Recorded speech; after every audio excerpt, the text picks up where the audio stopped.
नमस्कार, पुण्यश्लोक इलेवाई शो में आज हमने देखा कि देवी अहिल्या मंदिर में होती है अपनी दोस्त शारजा के साथ में और भगवान शिव से पूजा कर रही होती है, प्रार्थना कर रही होती है कि आज जो वो काम करने जा रही हैं उसमें उनको सफलता जरूर देना और ये काम बहुत आवश्यक है। सब लोग जानते हैं देवी अहिल्या इसलिए पूजा कर रही है। और पीछे से कौन सुन लेता है? पार्वती सुन लेती है और कहती है कि मैंने भी सुन ली है और शिव भगवान ने भी सुन ली है आपकी बात जो आपने कही। कौन सा काम करने जा रही हैं आप? कौन सा नया काम है? फिर वो शारजा से कहती हैं देवी अहिल्या कि आप जाएँ और समझा देती है सारी बातें। खैर फिर क्या होता है, शारदा चली जाती है और देवी अहिल्या कहती है पार्वती से कि बस प्रजा का ही कोई काम है। फिर वो कहती है पार्वती कि आप आखिर कैसे कर लेती है इतने सारे काम? देवी अहिल्या कहती बहुत आसान है। मेरे बाबा साहेब कहते हैं कि जब इंसान के अंदर लगन होती है, मेहनत वो करता है और दृढ़ इच्छा शक्ति के साथ में कोई भी काम ईमानदारी से करे तो उसमें सफलता अवश्य मिलती है और कोई भी काम मुश्किल नहीं होता और तुम भी बड़े आसानी से कर सकती हो सारे काम।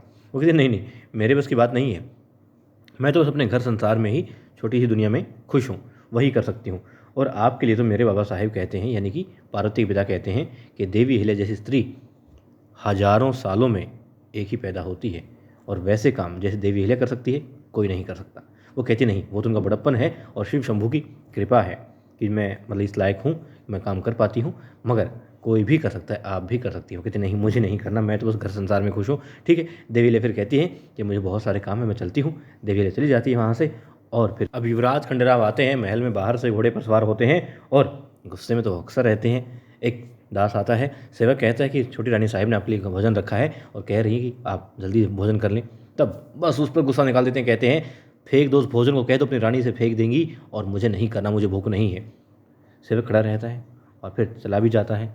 सब बातें सुन रही होती हैं। मंदिर जाते वक्त गौतम भाई साहब और हरकू गौतम भाई साहब कहती हैं युवराज से तुम्हें ये शोभा नहीं देता और किस तरीके से बाकी लोगों के सामने बात कर रही हैं, तुम्हें बताने की समझाने की आवश्यकता नहीं है।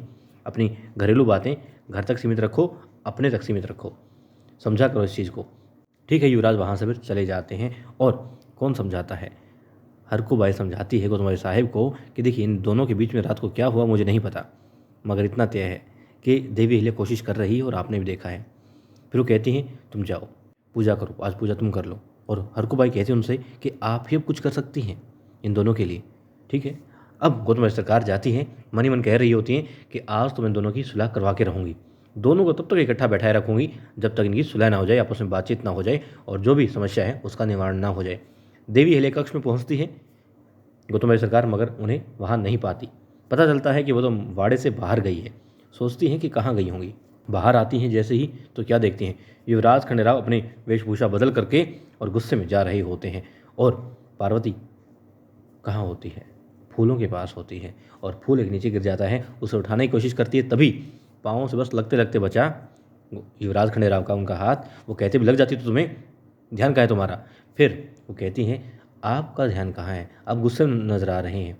मतलब मैं जानती हूँ कोई ना कोई बात हुई है और मैंने आपकी बात सुनी थी गौतम भाई साहब से जो आप कर रहे थे कि रात को कुछ ऐसा हुआ, लेकिन रात की बात रात तक छोड़ दीजिए ना। नई सुबह है, नया मतलब कि खुशियाँ रखो और चेहरे पर। वो कहती मेरी उनकी माता कहती हैं कि हमेशा इंसान को खुश रहना चाहिए। और रात गई बात गई, सुबह जो है एक नई किरण आती है, नया उजाला होता है, तो इंसान को भी नई उमंग के साथ उठना चाहिए और मुस्कुराहट उसके लबों पर होनी चाहिए, चेहरे पर होनी चाहिए, ताकि पूरा दिन अच्छा जाए। युवराज कहते हैं यदि मतलब वो ध्यान देते हैं कि क्या क्या बातें हुई देवी अहिल्या के साथ में रात को, और वो कहते हैं यदि कोई उम्मीद की किरण नजर ही ना आए, लगे ही ना कि कुछ अच्छा हो सकता है, वो कहते हैं फिर भी कोशिश तो कर सकते हैं। ठीक है, वो कहती हैं इस फूल को ही देखो, ये पौधा रात को मैंने इसको देखा, ये मतलब कल अच्छे फूल खिले थे लेकिन रात को मुरझा गया था, सारे फूल गिर रहे थे, उदास था, मगर अब देखो फिर से इसके ऊपर कितने फूल आए हुए हैं, कितना खुश दिखाई दे रहा है, कितना प्रसन्न दिखाई दे रहा है। बस ऐसा ही इंसान को होना चाहिए। फिर वो क्या करती हैं, एक फूल तोड़ करके लाती हैं और युवराज को देती हैं। कहती हैं इससे शायद आपका जो मन है वो खुश हो जाए, कोशिश कीजिएगा। युवराज जाना चाहते हैं, जाने लगते हैं, फिर वापस आते हैं और कहते हैं मुझे ये तो नहीं पता कि मतलब कि मैं खुश पूरे दिन रह पाऊँगा या नहीं, मगर इतना तय है और कोशिश करूँगा। और ये भी कहते हैं कि जो उन्होंने पार्वती ने जो बातें कही उससे युवराज का मन थोड़ा हल्का ज़रूर हो गया है। अब युवराज उनको धन्यवाद करके वहाँ से चले जाते हैं और गौतम भाई सरकार सारी बातें देख रही होती हैं। हरकू बाई को भी मौका मिल जाता है, कहती हैं देखा अक्का साहेब, पार्वती कितना अच्छे से काम कर रही है, कितनी अच्छी है, गुणी है। देवी अहिल्या बेशक मालवा राज्य के लिए बहुत अच्छी होगी, बहुत कुछ कर सकती है, ये भी मान लिया, हजारों गुण हैं उसके अंदर, मगर आपके बेटे युवराज के लिए जो अच्छी पत्नी है, जो उसके मन को खुश रख पाए, वो तो पार्वती ही है।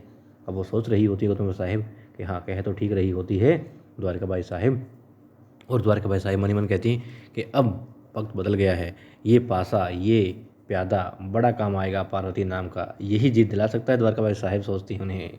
और अब दिखाते हैं सारजा महल से बाहर जा रही होती है, उसका कोई इंसान पीछा कर रहा होता है। सारजा को लगता है कोई पीछा करता है, बार बार मुड़ के देखती है मगर नहीं दिखता। और सारजा जैसे ही किसी घर में जाती है, बाद में दरवाजा बंद करके बाहर जाती है, वो इंसान उस घर में दाखिल होता है। फिर क्या देखता है, फलों की टोकरी थी उसके हाथ में तो, और वो लगता है कि है गुरु जी ने तो कहा था कि वो तो उन लोगों के पास जाएंगी जो सबूत दे सकते हैं, गवाह बन सकते हैं, गिरधर जो सबूत दे सकते हैं, गवाह बन सकते हैं, उस जो सबूत दे सकते हैं, गवाह बन सकते हैं जागीरदार के खिलाफ। मगर ऐसा नहीं होता। फिर क्या होता है, और वहाँ पर देवी अहिल्या गांव में घूम रही होती है, महिलाओं से बातें कर रही होती हैं, और उस मौसी को लेकर के पहुँच जाती है दरबार की तरफ। क्यों? क्योंकि उन्होंने कह दिया था, जी हाँ, कह दिया था पहले ही सारजा को, सारजा ये साजिश है और इस साजिश में बहुत सारे लोग शामिल होंगे। और यदि वाकई में, मतलब मुझे ये भी लगता है कि देवी अहिल्या पर भी नज़र रखी जा रही होगी और सारजा पे भी, क्योंकि सारजा ही है जो देवी अहिल्या का साथ देती है। देवी अहिल्या अच्छी अच्छी बात जानती है, इसलिए सारजा को कहती है तुम संभल कर रहना और मैं सारा काम करूँगी, तुम अब इस काम से थोड़ा सा कुछ देर के लिए हट जाओ। ठीक है, ऐसा ही होता है। सारजा पर नज़र रखी जाती है मगर देवी अहिल्या पर नहीं रखी जाती, और देवी अहिल्या उन गवाहों को अपने साथ लेकर के दरबार की तरफ आ रही होती है। और वहाँ महल में युवराज और गुनु जी बातें कर रहे होते हैं, और युवराज कहते हैं गुनु जी से कि हाँ आपने कहा था और देवी अहिल्या मेरे पास आई भी। पहले तो मुझे लगा था कि वैसे ही आपका वहम होगा कि देवी अहिल्या मुझ पर भी नज़र रखे हुए हैं, मगर ऐसा ही है, सच बात है ये, क्योंकि उन्होंने बताया कि जागीरदार के खिलाफ कुछ बातें बताई और सही कहा था आपने। तब गुरु जी कहते हैं फिर क्या हुआ, तूने पूछा कोई गवाह है? वो कहते नहीं, मुझे पहले ही गुस्सा आ गया, मैंने उसे बहुत कुछ सुना दिया, वो चली गई वहाँ से। हाँ इतना है कि ये मामला दरबार में नहीं आएगा और मैंने मतलब कि निपटा दिया मामला, आप निश्चिंत रहिए। फिर गुरु जी कहते हैं हाँ बिल्कुल, इतने एहसान जो हैं तुम्हारे ऊपर जागीरदार के, आखिर तुम्हारे ऊपर कर्ज जो है उसका। फिर देखते हैं चेहरा गुरु जी के युवराज का बदल रहा है, तो कहते हैं मतलब मेरा मतलब ये है कि तुम तो युवराज हो, तुम्हारे ऊपर एहसान तो कौन कर सकता हूँ, और फिर भी तुम्हारी मदद तो की है, और इतना तो तुम्हारा फर्ज बनता है कि तुम उस जागीरदार की मदद करो, उसे मुश्किल से निकालो। वो कहते हैं हाँ ठीक है। दरबार में पहुँच जाते हैं और गुरु जी मन ही मन कर रहते हैं, ओह बच गया मामला, देखिए दरबार में आता तो पकड़ा जाता। दरबार में सुनवाई हो रही थी मामलों की, युवराज खंडेराव सभी मामलों को निपटारा जो है अच्छे से कर रहे होते हैं, और गुरु जी तालियां बजाते हैं कि वाह वाह युवराज खंडेराव, बहुत अच्छे से तुम्हें, मतलब कितनी प्रखर बुद्धि है तुम्हारी, खूब मतलब कि उनकी चाटुकारिता कर रहे होते हैं। तालियां बजाते हैं, कोई नहीं बजाता। फिर कहते हैं बजाओ भाई, फिर बाकी सब भी बजाते हैं खड़े हुए तालियां। युवराज खुश हो जाते हैं और कहते हैं कोई बात नहीं, बैठो बैठो। फिर कहते हैं कोई और मामला गुंग बताते हैं जी, वो कहते हैं नहीं और कोई मामला नहीं है, कोई समस्या नहीं है। ठीक है, दरबार बर्खास्त करने की तैयारी की जा रही होती है, तभी एक सैनिक आकर कहता है देवी अहिल्या, रानी अहिल्या आई हैं और दरबार में आने की आज्ञा चाहती हैं। युवराज को मजबूरीवश हाँ करनी पड़ती है, आ जाती हैं अंदर और आकर बताती हैं कि ये महिदपुर की महिला हैं और वहाँ के जागीरदार के खिलाफ शिकायत लेकर के आई हैं, क्योंकि आपने कहा था बिना कोई शिकायत किए या कोई मतलब कि जब तक कोई शिकायत नहीं करेगा, कोई समस्या नहीं होगी, तो भला हम निपटारा कैसे कर सकते हैं। इसलिए ये गवाह के रूप में यहाँ पर आई हैं। अब गुन्नू जी के पसीने छूट रहे होते हैं।